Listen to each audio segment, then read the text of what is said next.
So here's the question. If this developed as a response to an environment that required it, what does it mean now in a life that might be significantly safer than the one where the pattern was formed? This is where it gets genuinely interesting.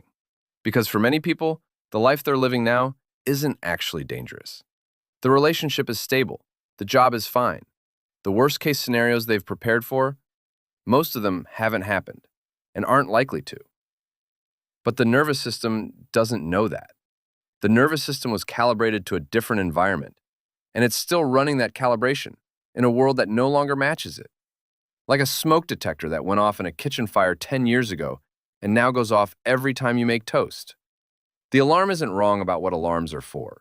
It's just responding to a level of threat that isn't actually there anymore.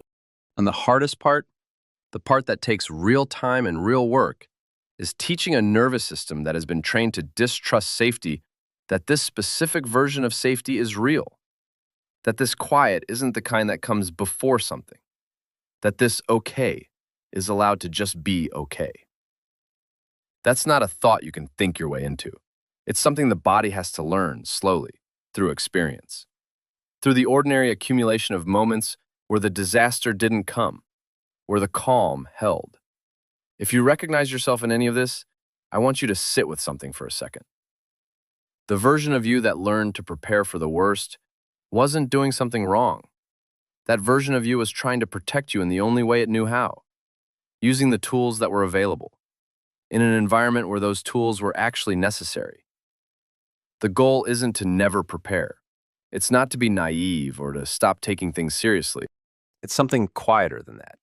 It's learning slowly to notice when the alarm is going off and to ask whether the fire is actually there this time or whether you're just making toast.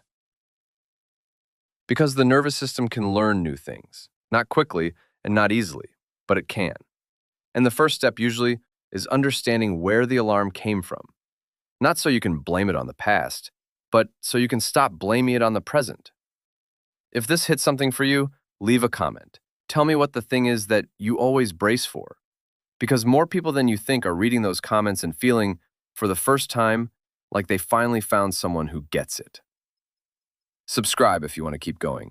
There's more here, and some of it might explain things about yourself that you've spent a long time wondering about. The answer almost always has a history. Psychologists who study anxiety and catastrophic thinking have consistently found the same thing.